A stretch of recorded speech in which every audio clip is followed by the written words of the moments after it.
Bonjour, je suis Yitzhak Lévy. Aujourd'hui, je vous présente mon exposé sur les symboles du nombre 4 dans la Torah et le judaïsme. En voici le sommaire. Arba mi yodea, Arba ani yodea, Arba imaot, Shlosha avot, Shne luchot habrit, Echad Eloheinu, Eloheinu, Eloheinu, Eloheinu, Eloheinu, Shebashamayim uvaretz. Le chiffre 4 est représenté en hébreu par Arba. C'est homonyme avec le vocable de multiplicité arbé, qui signifie beaucoup, car c'est le premier multiple, 2 fois 2, de la notion de pluralité. Le chiffre 4 est la valeur numérique de la lettre Dalet. En fait, Dalet peut se lire Delet, qui signifie une porte. Le 4 est donc une porte ouverte sur une révélation, sur l'espérance que nous offre la vie. Si l'on n'oublie pas que cette vie dans laquelle elle se déroule est l'œuvre de Hachem, l'Éternel, dont le nom s'écrit aussi en 4 lettres, le tétragramme Yud-He-Vav-He. Le chiffre 4 est à considérer selon 4 clés. Eh oui. Il existe 4 niveaux d'interprétation des versets de la Torah. Le pshat, c'est le sens littéral, en prise directe avec le récit. Le remez, l'allusion, le sens poétique, avec des rapprochements qui stimulent. Le drash, c'est une lecture philosophique, le questionnement, la demande. Pourquoi est-ce formulé ainsi dans la Bible? Le sod, c'est le secret, la lecture au sens caché, ésotérique. Ainsi, avec l'acronyme de ces 4 mots, PRDS, Pardes, qui s'apparente à paradis en français, eh bien Pardes, c'est le verger de ces 4 niveaux pour lesquels les 4 sens doivent se compléter, être en harmonie d'un niveau à l'autre pour interpréter la Torah. Le chiffre 4 apparaît plusieurs fois dans la Torah, aussi bien dans Bereshit, dans Shemot, dans Vayikra, dans Bamidbar que dans Devarim. Le 4 est le symbole des 4 régions cardinales, nord, sud, est, ouest.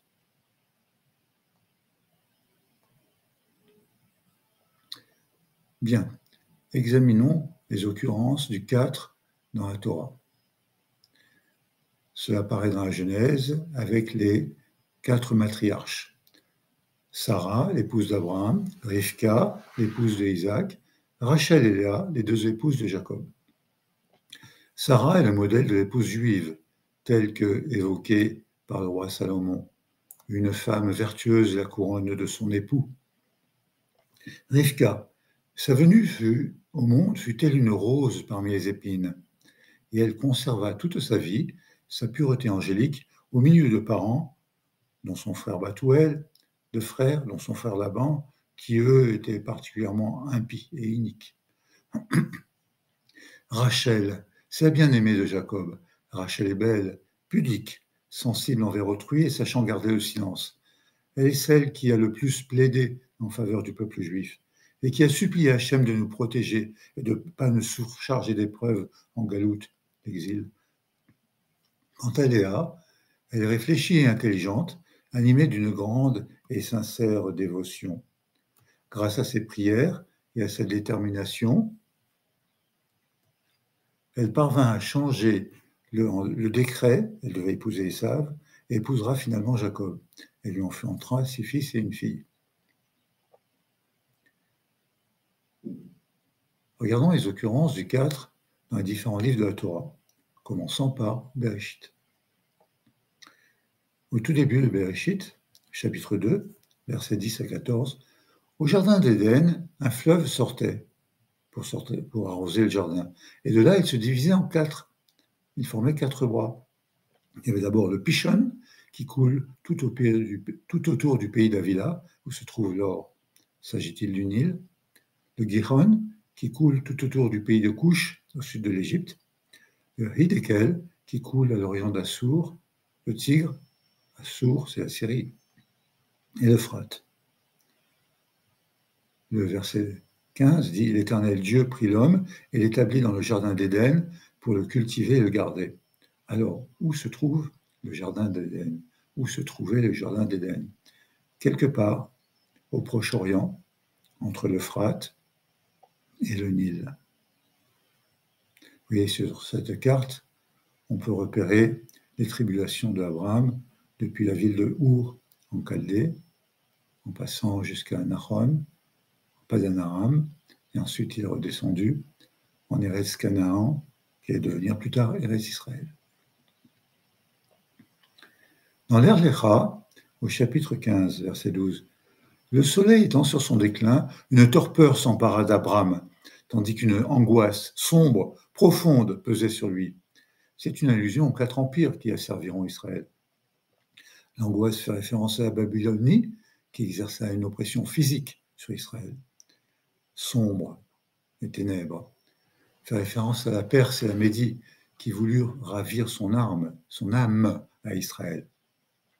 Profonde, il s'agit de la Grèce et de ses persécutions, pour éteindre complètement la lumière spirituelle d'Israël. S'abattit sur lui, il s'agit de Rome, puis plus tard les nations occidentales, représentées par Édom. Ces nations visent à abattre Israël, aussi bien par des persécutions physiques que morales ou spirituelles. Dans la paracha et Sarah, chapitre 23, verset 2. Sarah mourut à Kiryat Arba, qui est Hébron. Commentaire de Rashi.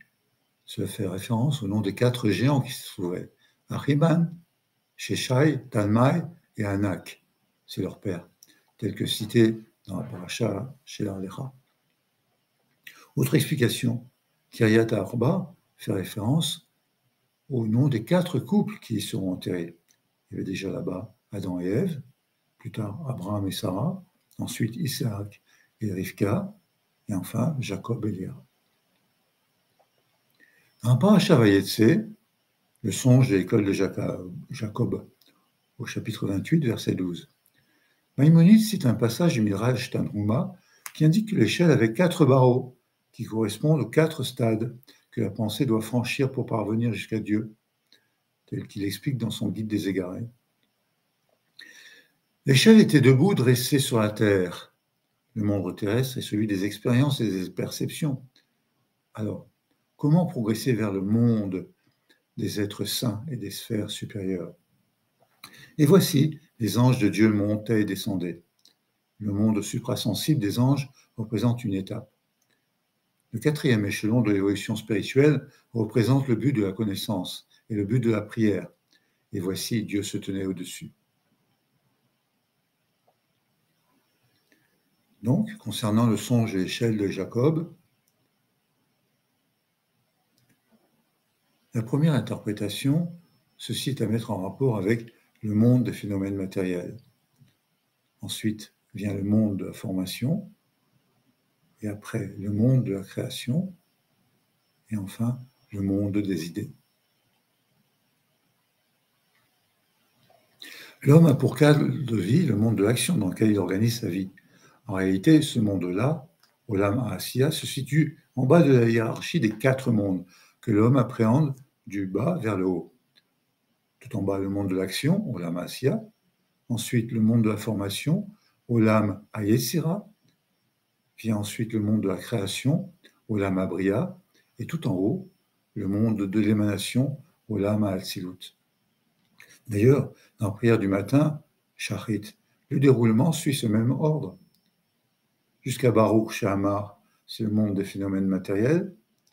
Ensuite, de Mizmor Letoda jusqu'à Barechu, ça fait référence au monde de la formation.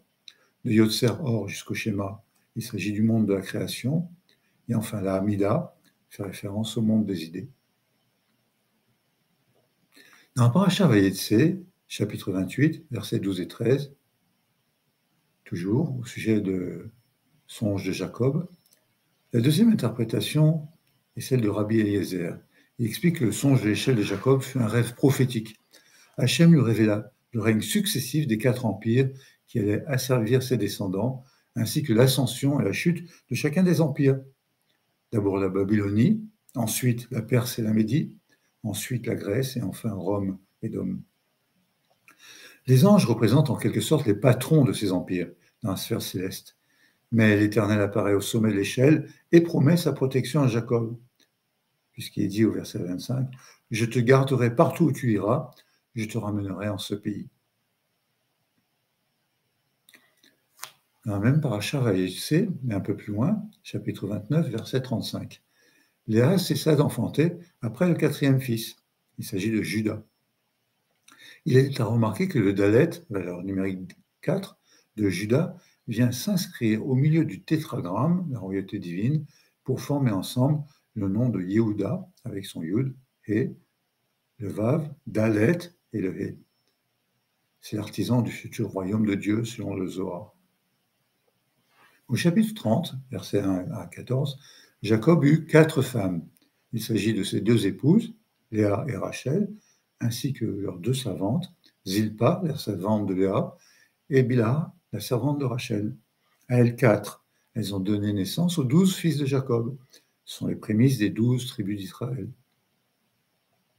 Dans la paracha Vayeshev, chapitre 37, verset 3, Israël lui avait fait à Joseph une tunique bigarrée à rayures, Kétonet Passim. Il est à remarquer que les 4 lettres de Passim préfigurent les malheurs de Joseph. Le P est une allusion à Potiphar, en fait la femme de Potiphar. De sa mère, Soharim, les marchands, qui a emmené Joseph une fois qu'il avait été vendu par ses frères. Yud, les Ishmaélites, c'est la caravane des Ishmaélites auquel a été vendu Joseph. Même les Midianites, de même.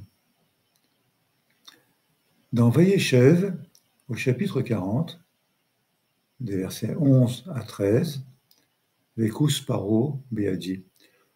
Dans ces versets, on retrouve 4 fois le terme kous.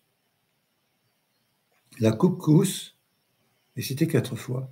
Selon le Midrash, Rabbah 88, le rapport est établi entre ces 4 coupes du maître échanson et les 4 coupes de la libération des Hébreux, mentionnées dans le Seder de Pessah. Ainsi, le rêve était de bon augure, selon Joseph, qui est dit au maître échanson, « Et que tu te souviennes de moi, et fais-moi sortir de cette maison. » La rotonde. Dans l'Exode, la paracha Béchala, chapitre 16, verset 29, il est écrit que chacun demeure où il est, que nul ne sort de son habitation le 7e jour. Commentaire de Rachi. Que chaque homme reste chez soi.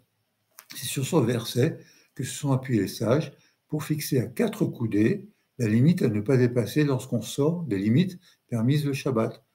3 coudées pour ça, pour soi, et 1 pour l'extension des mains et des jambes. Maseret Hérouvine, page 51a. Un paracha Yitro, chapitre 19, versets 16 à 25. Le jour de la révélation au Sinaï, Hachem proclame les 10 paroles. À partir de ces versets, les commentateurs déduisent qu'il existait 4 degrés de sainteté, qui correspondent aux 4 niveaux de sainteté du temple. Il s'agit du pied de la montagne où le peuple se tenait, correspondant aux portes de la cour du temple. La montagne elle-même, le Sinaï, ça correspond à l'enceinte de la cour. La nuée dans laquelle s'est tenu Moïse correspond à l'intérieur du temple. Enfin, l'épaisseur de la nuée. Il s'agit de Kodesh HaKodashim, le foyer de la présence divine, selon Rabbi Bechaye. Voici une photo de la maquette du temple. Dans Parashat Teruma, cette paracha présente de nombreuses occurrences du nombre 4 au sujet des objets du culte, dans le Kodesh et dans le Kodesh HaKodashim. Il s'agit de l'arche de l'Alliance. Tu mouleras pour l'arche 4 anneaux d'or que tu placeras à ses 4 angles. Également à table des pains de proposition. Tu feras pour la table 4 anneaux d'or que tu fixeras à 4 extrémités, formées par ses 4 pieds. La menorah. Le fût du candélabre portera 4 calices en forme d'amande, avec ses boutons et ses fleurs. Toujours dans Teruma, puis tu feras un tabernacle avec 10 tapis qui seront faits de lin retors, 1, de fil de laine d'azur, 2, de fil de laine pourpre, 3, et de fil de laine écarlate, 4. soit 4 espèces de fils à motif damassé de chérubins. La longueur de chaque tapis, 28 coudées, la largeur, 4 coudées. Identique pour tous les tapis. Il s'agit des tapis du toit et des cloisons extérieures des planches, ainsi que la longueur de chaque tapis, 30 coudées, la largeur, 4 coudées. Il s'agit cette fois-ci des tapis en poil de chèvre par-dessus les précédents. Pour le voile qui séparait le sein du sein des saints, par recte, tu suspendras 4 piliers de bois de chittim recouverts d'or et soutenus par 4 socles d'argent. Donc, le nombre 4 apparaît plusieurs fois dans cette paracha pour les objets sacrés à l'intérieur du sein des saints. C'est un signe de stabilité, d'assurance. Pour l'autel de combustion, tu sculpteras ses cornes aux 4 angles, de sorte qu'elles fassent corps avec lui. Et tu adapteras sur réseau 4 anneaux de cuivre vers ces 4 angles. La porte du parvis sera un rideau de 20 coudées avec 4 piliers, 4 socles. Le nombre 4 revient de nombreuses fois. Et dans toutes ces descriptions dans Teruma, les objets seront effectivement réalisés tels que mentionnés dans la paracha Vayekel. Dans la paracha Tetzavé, à propos des habits du grand prêtre, et en particulier le pectoral, Rochen, tu le garniras de 4 rangées de pierreries enchâssées pour les habits. Pour les fils d'Aaron, également tu feras des tuniques et pour aussi des écharpes et des turbans, signes d'honneur et de dignité, et fais-leur aussi des caleçons de lin commun pour couvrir la nudité de la chair depuis les reins jusqu'aux cuisses. De ce verset, nous apprenons que les Kohanim portaient 4 vêtements. Commentaire de Rashi. Ces 4 vêtements-là, et pas davantage. Une tunique, une ceinture, des turbans, ainsi que les caleçons.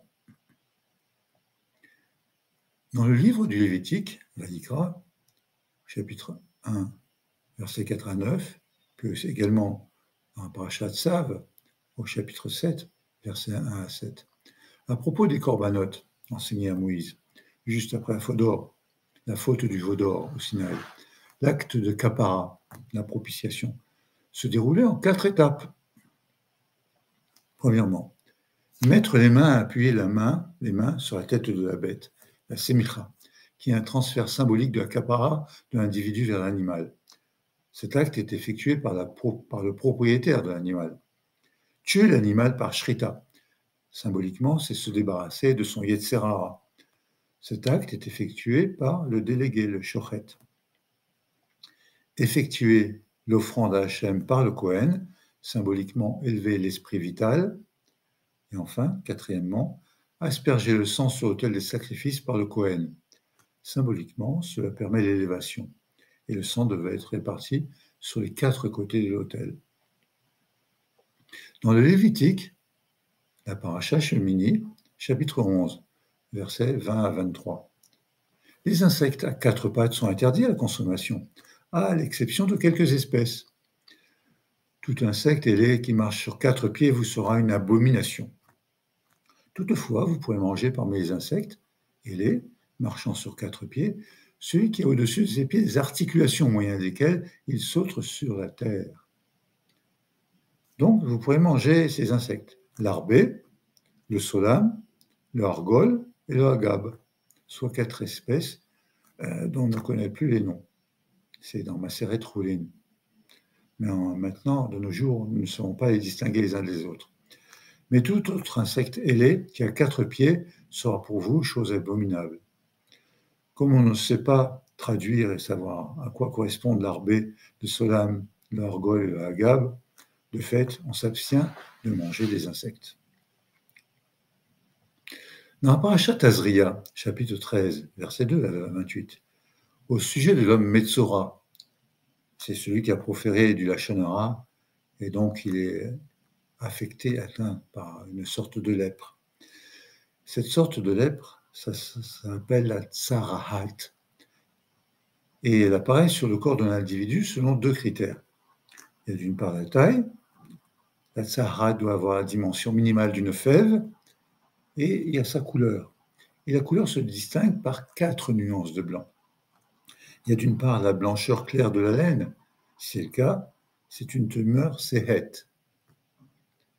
Si c'est une blancheur claire comme la neige, c'est une bahéret, une tache. Si la blancheur est mate, analogue à celle du crépi intérieur au temple, et enfin, si la blancheur est mate, mais comme celle de la membrane d'un œuf, c'est un sapachat, un dartre. Alors, l'homme qui est affecté par une tsarat dans l'une de ces 4 nuances de blanc, eh bien, cela le rend impur.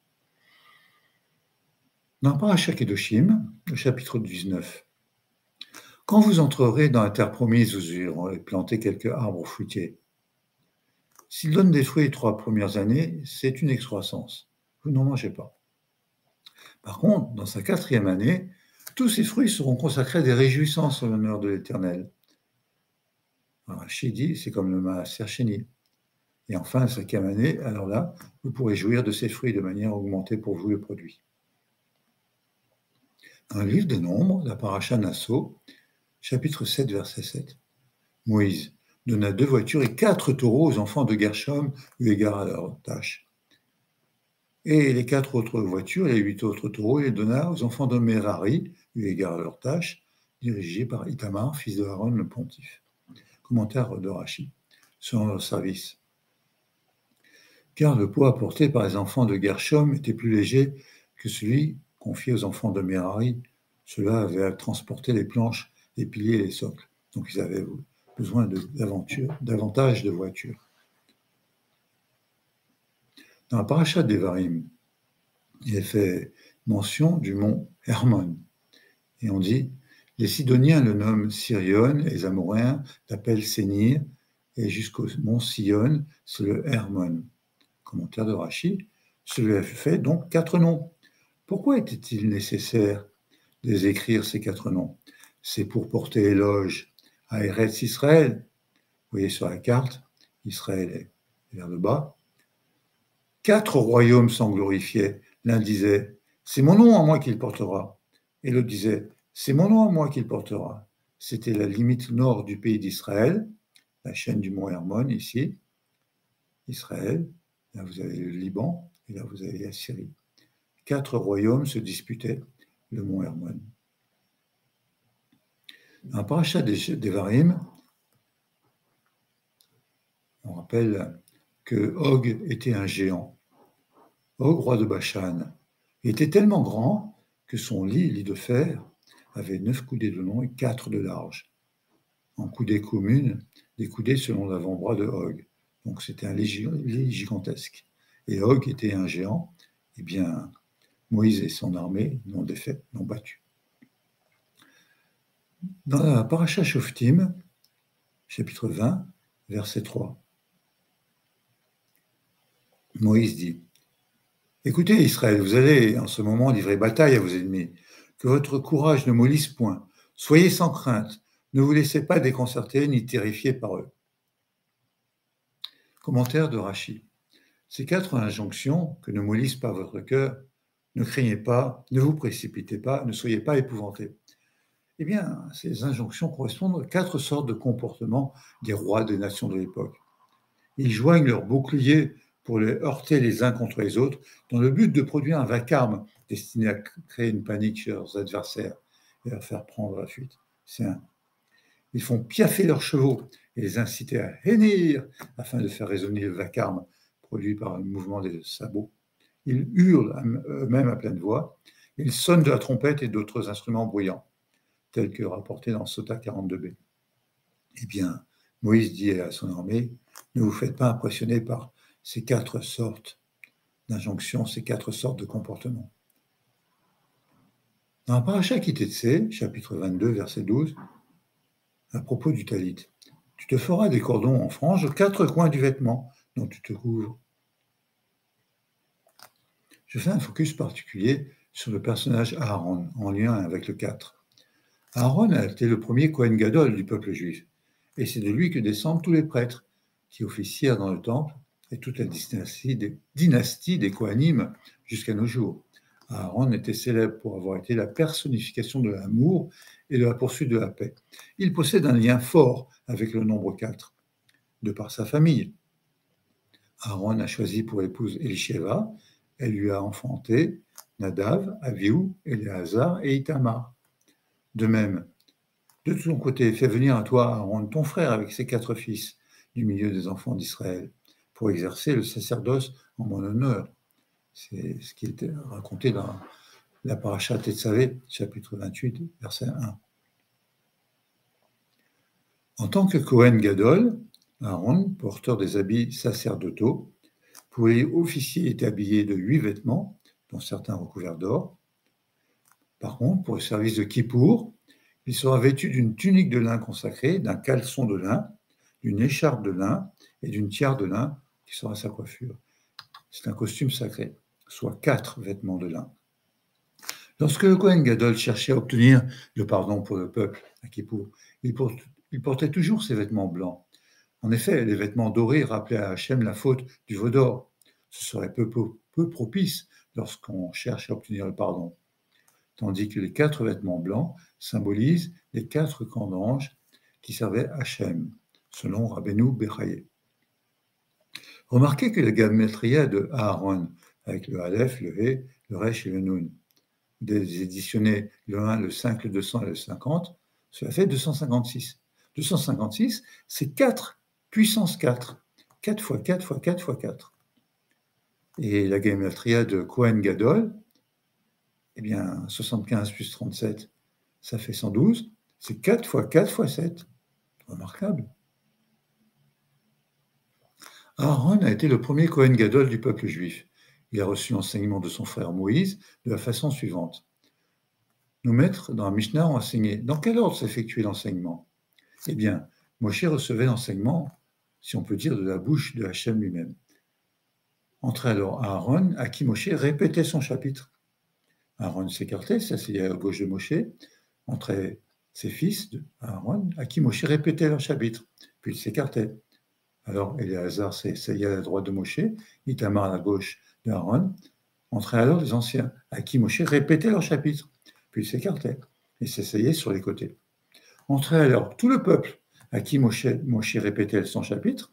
C'est ainsi que le peuple recevait l'enseignement de la bouche de Moïse une fois, les anciens 2 fois, les fils de Aaron 3 fois, et Aaron lui-même 4 fois. Ceci est rapporté dans Maseret et Ovin,